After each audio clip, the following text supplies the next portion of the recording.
বল্টু আর ঝন্টু একটা বড় বটগাছের নিচে বসে কথা বলছে।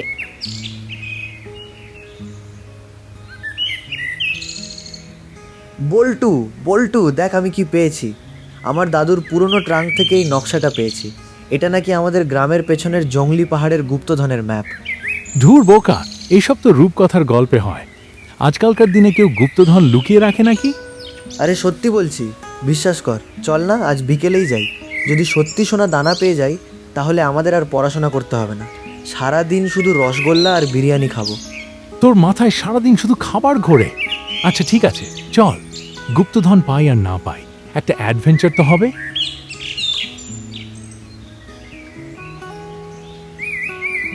রাতের বেলা বল্টু আর ঝন্টু ম্যাপ দেখে দেখে জঙ্গলের গভীরে ঢুকছে।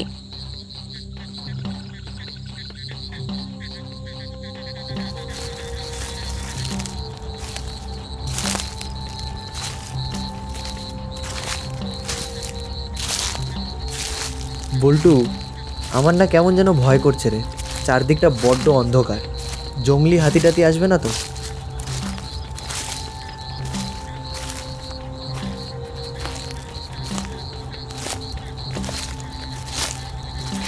ভয় পাস না ঝন্টু, ম্যাপ অনুযায়ী আমরা প্রায় চলে এসেছি। ওই দেখ, সামনে একটা পুরনো গুহা দেখা যাচ্ছে। ম্যাপে এই গুহাটার কথাই লেখা আছে।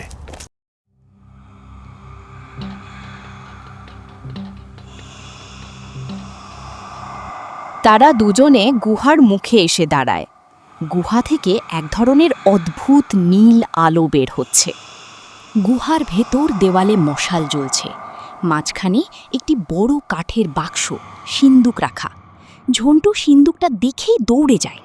পেয়ে গেছি বল্টু, এটাই সেই গুপ্তধনের সিন্দুক। আমরা বড় লোক হয়ে গেলাম। ঝন্টু সিন্দুকটা খুলতে যাবে,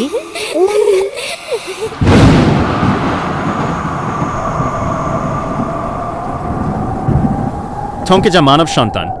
কারে তো বড় সাহস যে ভূতরাজের গুপ্তধনে হাত দেয়? আমি তোদের কাঁচা চিবিয়ে খেয়ে ফেলবো। ওরে বাবা গো, ভূত মাগো! আমি আর রসগোল্লা খাব না, আমাকে ছেড়ে দাও ভূতবাবু।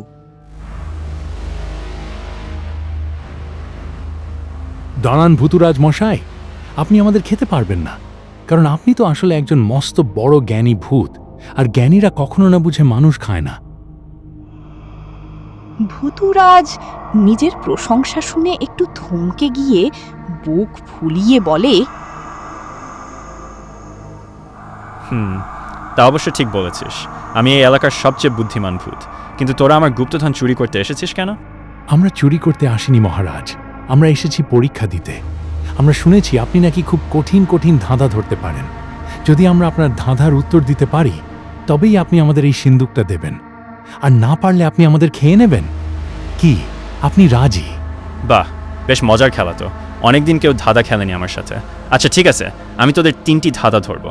3টিরই সঠিক উত্তর দিলে সিন্দুক তোদের, আর একটা ভুল হলেই হাপুস হুপুস করে খেয়ে নেব। তাহলে প্রথম ধাঁধা শোন। পাখি নয়, তবু সে আকাশে ওড়ে। লেজ আছে তার, কিন্তু ডানা নেই তার শরীরে। বাতাস ছাড়া সে এক পাও নড়তে পারে না। বলতো দেখি, সে কে? উত্তর না দিলে রক্ষে নেই। পাখি নয়, ল্যাজ আছে। এটা কি হনুমান? হনুমান কি আকাশে ওড়ে?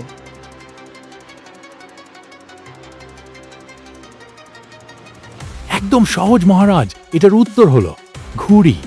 ঘুড়ির লেজ আছে, ডানা নেই, আর বাতাস ছাড়া উড়তে পারে না। আরে ধরে ফেললি? আচ্ছা, এবার দ্বিতীয় ধাঁধা। এটা খুব কঠিন, মন দিয়ে শোন। সবুজ রঙের বাড়ি, তার ভেতরে থাকে কালো ভূত। লাল রঙের ঘরে বসে তারা খায় চমৎকার মিষ্টি জুস। গরমকালে তাকে সবাই খোঁজে। বল সে কোন জিনিস? সবুজ বাড়ি, কালো ভূত, লাল ঘর। ওরে বাবা, এটা তো কোনো ভুতুড়ে বাড়ির কথা বলছে। আরে না ঝন্টু, মহারাজ, এটার উত্তর হলো তরমুজ। তরমুজের ওপরটা সবুজ, ভেতরটা লাল, আর তার বীজগুলো কালো ভূতের মতো দেখতে। আর তরমুজ গরমকালে সবাই খায়। ওরে বাবা, এটাও পেরে গেলি? দাঁড়াও, এবার শেষ ধাঁধা। এটা পারলে তবেই বুঝবো তোদের বুদ্ধি। এমন কোনো জিনিস যা যত বেশি কাটবে সে তত বেশি বড় হবে? ঝন্টু আর বল্টু দুজনেই কিছুক্ষণ চিন্তা করতে থাকে। ভূতুরাজ খুশি হয়ে নাচতে শুরু করে। পারবি না, এবার তোদের খাবো। পেয়ে গেছি, মহারাজ, এটার উত্তর হলো পুকুর বা গর্ত।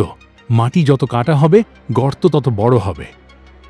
ওরে বাবারে, আমার এত বছরের রেকর্ড ভেঙে দিলি তোরা। আমি হেরে গেলাম। ঠিক আছে, নিয়ম অনুযায়ী এই সিন্দুক এখন তোদের। ভূতুরাজ জাদুর কাঠি ঘুরিয়ে সিন্দুকের তালা খুলে দেয়।